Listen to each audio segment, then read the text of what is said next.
Donc, je suis Chloé Michaud, je suis directrice du département des sciences de la Terre. Je vais vous présenter le département des sciences de la Terre. Je suis accompagnée de mon collègue Samuel Angipoust, qui est le directeur adjoint, et Nathalie Davous-Nataf et Jean-Pierre Moussu, qui sont les directrices et directeurs adjoints du département de biologie, suivront. Donc, alors, est-ce que vous voyez ma deuxième slide? Je pense qu'il faut que Nathalie arrête le partage et que toi, tu prennes la main. Ouais. Ou alors, Nathalie, peux-tu passer la deuxième slide? Donc, l'affichage n'est pas terrible parce qu'on ne l'a pas en plein écran. Merci. Il faudrait Alors, trouver un moyen d'utiliser le panorama, je pense. Peut-être en cliquant sur Utiliser un diaporama en haut, Nathalie. donc je vais continuer pour le département des sciences de la Terre. Au département des sciences de la Terre, nous nous intéressons bien sûr à notre belle planète qui est la Terre et qui est un système un système très complexe que l'on étudie sur des échelles de temps et d'espace qui sont très variables. Donc nous nous intéressons en particulier à l'origine et à la formation de la Terre et des autres planètes. Nous nous intéressons à la dynamique interne de la Terre, mais aussi des autres planètes, par exemple à l'origine de la tectonique des plaques que l'on n'observe que sur Terre. Nous nous intéressons à la dynamique des couches externes de l'atmosphère, la cryosphère, à l'évolution des surfaces planétaires. Nous essayons de comprendre les conséquences de ces dynamiques internes et externes de la Terre en termes d'aléas géologiques. Nous essayons aussi de comprendre l'évolution de la biosphère, l'origine des crises biologiques et bien sûr l'influence de l'homme sur l'environnement et le climat. Donc pour étudier toutes ces questions, pour essayer de comprendre toutes ces questions, nous avons des interactions fortes avec différentes disciplines, en particulier avec la physique, par exemple en ce qui concerne la thermodynamique, la physique des minéraux, la dynamique des milieux continus, avec la chimie, en géochimie isotopique, cosmochimie, géochimie organique, bien sûr avec la biologie, en ce qui concerne l'étude de la vie primitive, les interactions minérales vivantes, l'étude de l'évolution des écosystèmes sur de grandes échelles de temps. Mais aussi, nous avons des interactions avec les sciences humaines, en particulier en ce qui concerne l'archéologie, l'anthropologie, donc l'histoire, mais aussi la géographie. Donc nos formations sont ouvertes à tous les parcours des sciences exactes et expérimentales. Donc, pour répondre aux questions que l'on se pose, nous utilisons différents outils et méthodes que nous allons vous enseigner au département si vous venez étudier dans notre département des sciences de la Terre. Donc, en particulier, on va collecter des données et des observations à différentes échelles spatiales, à l'échelle de l'échantillon, comme des échantillons de roches ou de fossiles, à l'échelle du terrain, du paysage, mais aussi à l'échelle des surfaces planétaires avec les observations spatiales. Nous utilisons aussi l'analyse et la caractérisation d'échantillons. Donc nous disposons à l'ENS de plateformes expérimentales qui sont assez uniques. Nous utilisons par exemple la spectrométrie de masse ou la spectroscopie Raman. Et ce sont des plateformes que vous pourrez utiliser, sur lesquelles vous pourrez vous former, puisque nous avons des TP et des stages de recherche qui vous permettent de vous former sur ces machines. Alors, nous devons aussi analyser un nombre croissant de données. Donc, nous utilisons les méthodes statistiques, l'analyse de données numériques. Ce sont aussi des outils que vous allez apprendre au sein de notre département. Nous faisons des expériences de laboratoire pour comprendre, par exemple, le comportement des matériaux à très haute température et très haute pression qui sont caractéristiques des intérieurs planétaires. Nous faisons des expériences en dynamique des fluides pour comprendre la dynamique interne des planètes ou encore, comme ici sur ce schéma, la dynamique d'un impact dans un océan de magma. Prochaine Voilà. Et puis, nous utilisons la théorie basée sur des équations et la modélisation numérique et physique.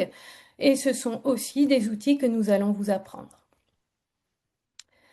Alors, notre formation en L3 et master est une formation à et par la recherche qui est basée sur un socle outils et méthodes que nous vous enseignons en L3, mais aussi au premier semestre de M1. Nous avons ensuite une spécialisation progressive en master avec un master personnalisable et trois grands profils types. Un profil qui est plutôt Terre et planète où l'on étudie l'évolution des planètes, de leur formation à aujourd'hui, le profil surface et lithosphère et le profil paléontologie, sédimentologie, paléoclimat, où là nous allons essayer de comprendre l'évolution de la biodiversité ou encore l'évolution des climats sur Terre sur de grandes échelles de temps. Donc, nous nous basons sur une base quantitative solide. Ça, c'est un des points qui est assez spécifique à notre département. Euh, vous y verrez enseigner des bases en mathématiques, physique et chimie appliquées aux sciences de la Terre. Nous avons des enseignements qui sont très diversifiés, qui vont donc de la paléontologie à la modélisation numérique, en passant par la sismologie, la géologie, bien sûr, pétrologie, minéralogie, etc. Et donc cette diversité des enseignements est assez unique en France en ce qui concerne l'enseignement des sciences de la Terre. Et puis, comme vous l'avez vu, nous nous appuyons pour nos enseignements sur des plateformes expérimentales qui sont aussi uniques en France, et sur des enseignements de terrain.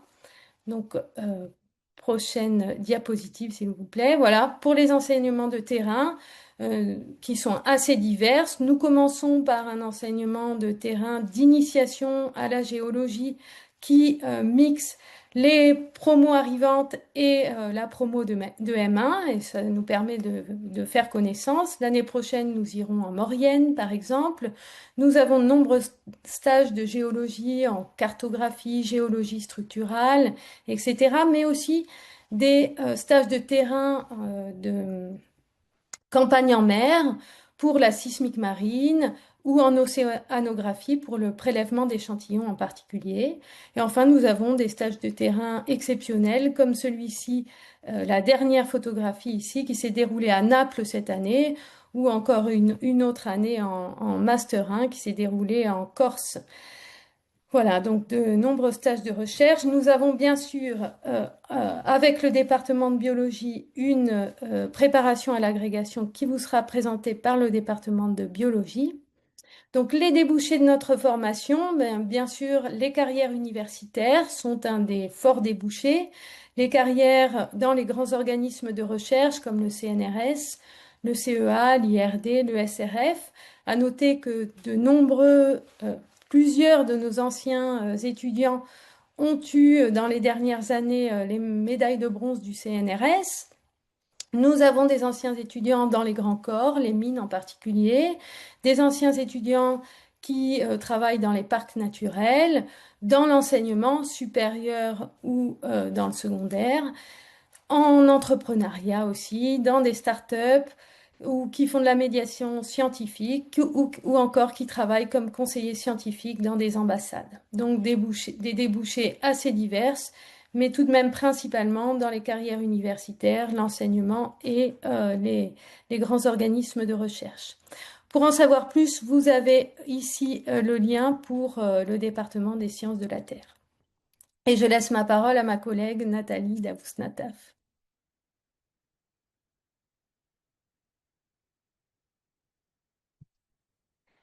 Euh,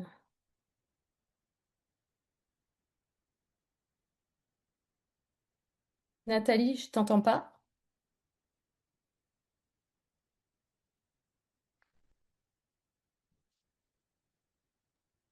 Voilà, tout va bien. Donc, bonjour à tous. Je suis effectivement la directrice du département de biologie Et donc, vous avez ici sur cette première dia un lien vers le site du département où vous pourrez retrouver plein d'informations et des réponses à vos questions si jamais nous n'y répondions pas ce soir.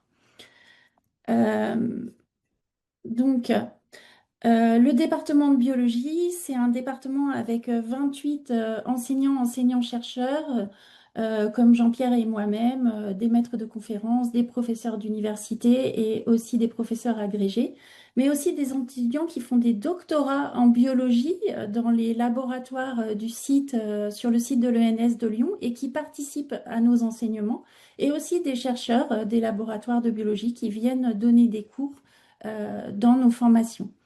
C'est aussi une équipe technique. On va voir que la formation au département de biologie passe par un grand nombre de travaux pratiques. Et donc, on a une équipe de 5 personnes au département de biologie qui nous aident dans la préparation de CTP et à l'organisation de CTP.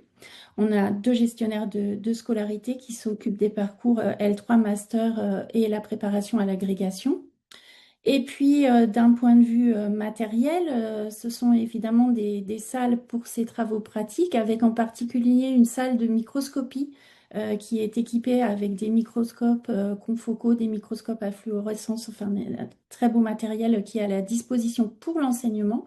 Aussi une salle de culture cellulaire qui est une salle tout à fait unique avec l'agrément pour manipuler des OGM de type 2. Donc vraiment quelque chose d'assez unique en France d'avoir une salle de culture cellulaire pour l'enseignement de ce type.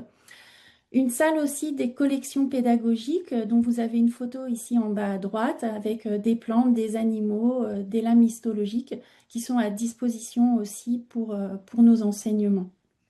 Et puis le département de biologie, c'est un département relativement important à l'école avec 230 étudiants dans les différentes années du cursus.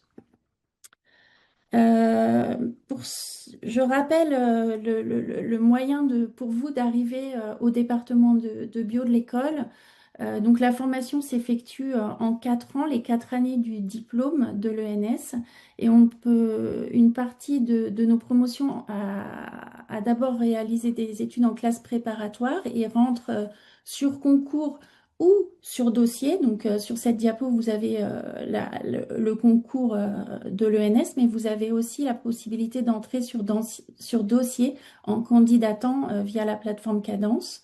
On a aussi une assez grande partie de notre promotion qui vient de l'université. Et là, il y a 2 voies d'entrée après avoir suivi une L1 puis une L2 à l'université ou un IUT d'ailleurs ou un BTS. C'est d'être recruté sur dossier ou via ce qu'on appelle un second concours. Euh, on a aussi des étudiants qui rentrent en 2e année du diplôme de l'ENS, c'est-à-dire au niveau de première année de master. Et là, les recrutements se font sur dossier, soit via la plateforme nationale Mon Master, soit via la plateforme spécifique de l'ENS qui s'appelle Cadence. Pour toutes ces questions concernant le recrutement, je vous invite à regarder ce qui est disponible sur le site de l'école où tout est très bien expliqué avec les dates et tous les attendus pour pouvoir candidater sur dossier notamment.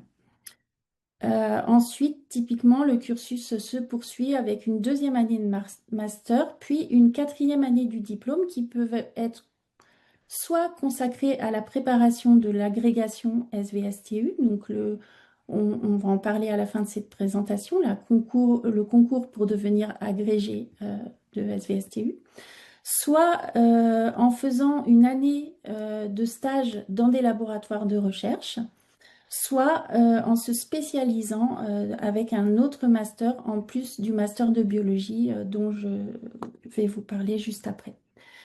Et la très grande majorité des étudiants du département poursuivent par un doctorat.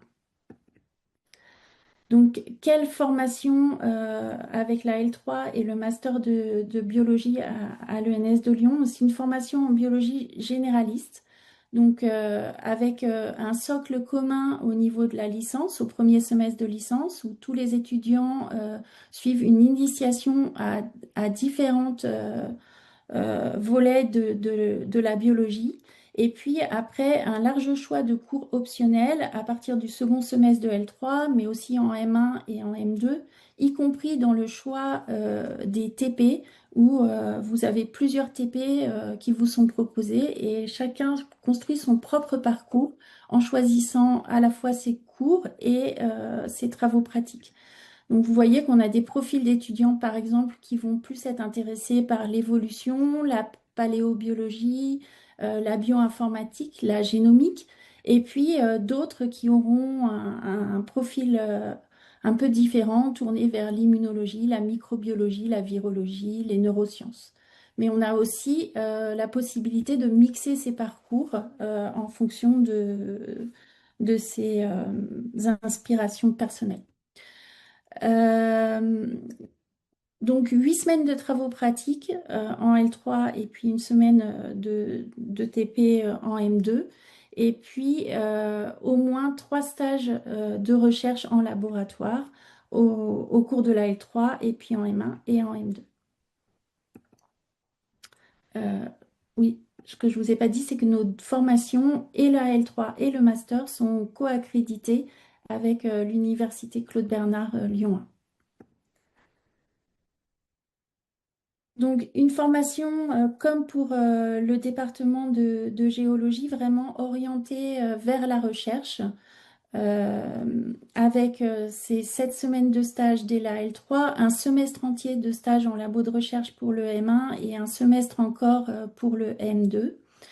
Euh, Éventuellement, si la 4e année du diplôme est consacrée à des stages en labo de recherche, ça fait encore une année entière de stage de recherche. Ces stages ont lieu à la fois à Lyon ou ailleurs en France, mais aussi beaucoup à l'international. On a au moins 50% des stages de master qui se font à l'étranger. Notre formation s'adosse sur l'écosystème des laboratoires de biologie à l'ENS de Lyon et il y a 4 grands labos de bio à l'ENS, l'Institut de génomique fonctionnelle de Lyon, l'IGFL, le laboratoire de reproduction et de développement des plantes, le RDP, le Centre international de recherche en infectiologie et le laboratoire de biologie et de modélisation de la cellule, le LBMC.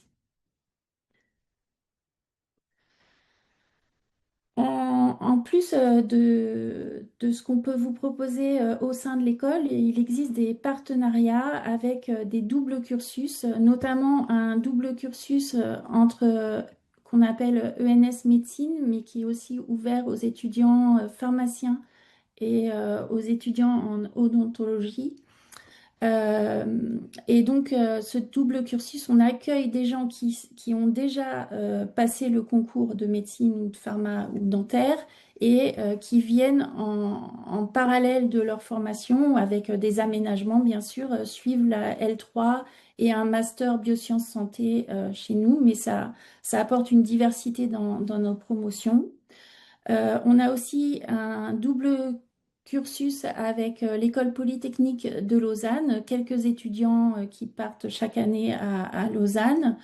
On a un double cursus avec l'École centrale de Lyon et là on a vraiment des échanges dans les deux sens avec des étudiants de centrale qui viennent au département et des étudiants du département qui après avoir fait 2 années à l'ENS partent à centrale. Et puis un double cursus aussi avec VetaGroSup, donc avec l'école vétérinaire de Lyon.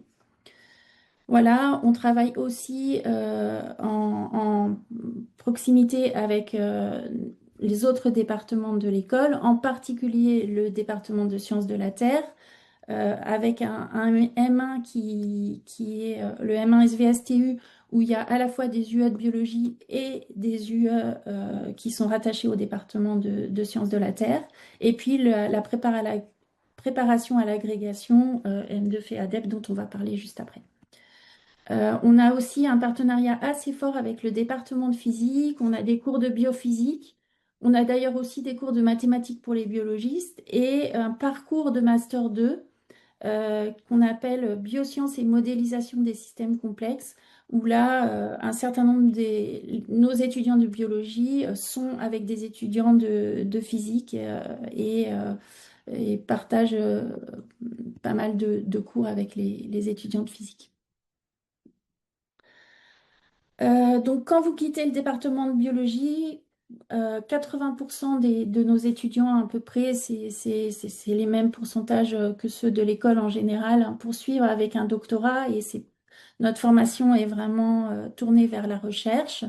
On a aussi des étudiants qui passent l'agrégation et qui partent ensuite directement enseigner, mais souvent ceux qui ont fait une agrégation font un doctorat avant de repartir en enseignement.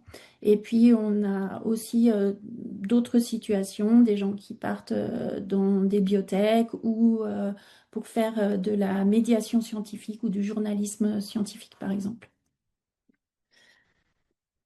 Alors, pour terminer, deux diapos sur la prépa à l'agrégation de SVSTU. Donc, c'est un concours de recrutement des enseignants de biologie et de géologie, de SVT du second degré et du premier cycle universitaire. C'est une année de préparation à ce concours qui est assez intense, avec des activités variées, des cours généraux et spécifiques, des travaux pratiques et dirigés, aussi des exercices blancs pour se préparer au concours. Plusieurs sorties de terrain, des écoles de terrain, avec ici deux illustrations, en particulier la célèbre sortie à Roscoff qui va avoir lieu d'ici quelques semaines pour étudier tout ce qui est en lien avec la biologie marine. Donc c'est une année avec un encadrement très personnalisé, des conditions qui sont optimisées, accès à une bibliothèque dédiée spécifique pour la préparation à l'agrégation, l'accès à des échantillons pour préparer les leçons du concours et aussi bien sûr à la salle des collections. Une formation en lien avec l'Institut français de l'éducation qui s'adosse, qui est présent à l'École normale supérieure de Lyon. Donc une formation à la didactique. Et puis des résultats qui sont vraiment incroyables, hein. C'est vraiment une très très bonne prépa à l'agrégation avec 73% de réussite en moyenne sur les 5 dernières années contre un pourcentage national au concours qui est de 14%. Voilà, je vous ai mis le contact de la responsable de la prépa agrègue, Déborah Prévost. Mais Jean-Pierre Moussu, qui est le directeur adjoint du département et qui est présent ce soir, enseigne aussi beaucoup en prépa agrègue. Il est responsable d'un secteur de la prépa et pourra répondre à vos questions si vous avez des questions sur la prépa à l'agrégation.